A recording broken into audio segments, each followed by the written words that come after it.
Alright, this is a video for igneous rocks. Sorry for my voice. It's been a little sick, but I'll do the best I can. I'll try and talk louder this time than before, and here we go. So igneous rocks. The way that igneous rocks form, they form from the solidification of molten rock, whether it's underground or on the Earth's surface. Melted rock, liquid rock turns solid and becomes solid rock and becomes an igneous rock. Inside the Earth, when this molten rock cools down underneath the surface, deep underground, it cools very slowly. That gives time for the minerals to collect together and grow, and they grow large crystals, and that's one of the ways we tell that. But intrusive rocks are formed deep underground when magma, which is molten rock underground, hardens. They're also called plutonic rocks because Pluto was a god of the underworld, and that's where that idea of Pluto came from. The other type of rock is an extrusive igneous rock. So there's two kinds of igneous rocks: intrusive and extrusive. Intrusive form inside the Earth; they're plutonic. Extrusive, or when that magma reaches the surface. As soon as that magma reaches the surface, it is lava, and that lava then hardens on the surface when it reaches the air and solidifies. And extra blanket here for these intrusive rocks. This extra rock acts like a blanket so that the rock cools very slowly. These rocks, because they're exposed to the surface, they cool very quickly, and that gives them certain properties. One of the other things that you'll notice is gas cloud here with this volcano, and you'll see that in your web quest on volcanoes, how that can affect global temperatures, and we'll talk more about that when we talk about climate change. We classify these igneous rocks by their texture. Now, texture here, you want to be careful. Texture is not how the rock feels. All these rocks would feel really coarse or rough, but that's not what I'm talking about when I'm talking about texture. In terms of texture, I'm referring to the size of these crystals. And if you look at this crystal right here, this is a life-size sample of this rock. Is has all these individual crystals, some of which are ones that we've seen in the mineral labs that we've been doing. And you can see um, you can see the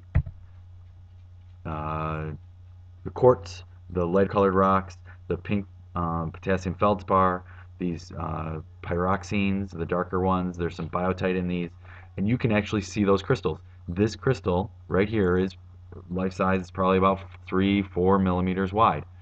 That 3 or 4 millimeters, maybe 5 millimeters, means that it is coarse grained. The size of those crystals is how we define whether it's coarse or fine. And the way that they become large coarse crystals is by cooling slowly. The quartz crystals can find one another in that molten rock and collect and grow large crystals. And that happens only when it can cool slowly. When it cools more quickly, you get this fine grained texture, very small crystals. And these crystals here, you'll see, you can't even see them on the rock sample. You need a magnifying glass in most cases to see them. So these fine grain cools rapidly. It's very small crystals, and they're almost not able to be seen by the naked eye. You can also get them cooling very rapidly, and that forms this glass. The minerals don't even get a chance to form crystals, and this obsidian is a good example of that. There's people have seen obsidian already in class. I've been showing it to some people because it's kind of a cool looking rock. This conchoidal fracture. This fracture is like glass, and it sort of looks like a conch shell. That's where that conchoidal shape comes from, and we'll see that in the labs for igneous rocks. Porphyritic texture, I'll show you another sample of that in the lab, is where you have two types of cooling. It starts to cool slowly, so you get large crystals, and then it cools very rapidly, making small crystals around it. So you get large crystals forming in a matrix of, it's embedded in a bunch of small crystals. The other type of texture are these vesicles, or vesicular texture. And I'll go back to that slide in a minute, but if you look at these gas bubbles here. If you can imagine you have a 2-liter bottle of soda, like it's Mountain Dew, and you shake it up and then you open it, what happens is when the pressure is released, all of those bubbles come out, and when they reach the surface, if you were to freeze it, dip that thing in liquid nitrogen right away, all that liquid would freeze, and you would get something that looks very similar to this rock here. You'd have all these little gas bubbles trapped in frozen Mountain Dew. Well, instead of Mountain Dew, we have molten rock, and it cools so quickly it reaches the surface. All this gas comes out of solution and starts to try and escape, but it's so thick, it's like really, really thick maple syrup or really, really thick honey, and it takes a long time for those gas bubbles to come out. So they get trapped in that rock, and they can be trapped so many gas bubbles that the rocks are light enough to float. So that vesicular texture is caused by pressure dropping, gas bubbles are coming out, and the rocks are cooling very quickly, and that causes them to leave these gas bubbles behind. The other way that we classify these igneous rocks is whether they're what their composition is, their chemical composition. And they can be either felsic, rich in silica, Fe for iron, and SiC, silica. So felsic is rich in silica, or to mafic or ultramafic rocks. Mafic rocks don't have a lot of silica in them, and if you remember, the silicate minerals, like quartz, have silica and oxygen in them. Those silicate minerals, like quartz, are very light in color.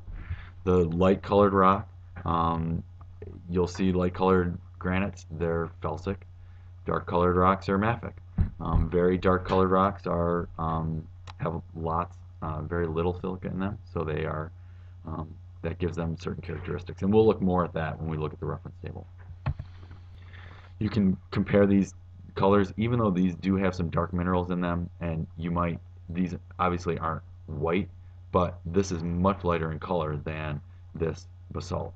So this has the quartz and the other silicate minerals in them to give it this light color. This basalt has minerals in it that are less, that don't have as many silicates, and so it is darker in color. Now, if you were to try and compare these samples of rocks, we have A has these gas bubbles. You can see these gas bubbles. What I'd like you to try and do is, on your notes, try and identify whether they're intrusive or extrusive, and whether they're mafic or felsic. So think about what we were just talking about in terms of the size of the crystals. This would be very fine crystals with gas bubbles, dark in color. Here you can see the crystals in the rock, so this is large crystals. So it's coarse grained. This also is coarse grained, but much lighter in color.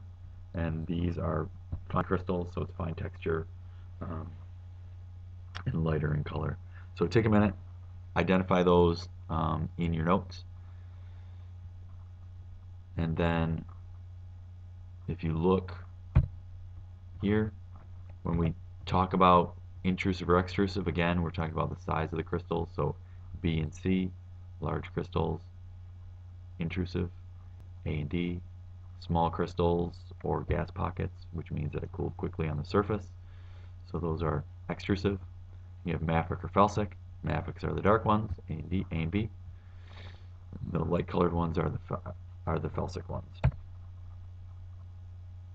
And finally, if you would answer these questions at the bottom of your notes, and we'll be done. So I hope that clarifies igneous rocks for you.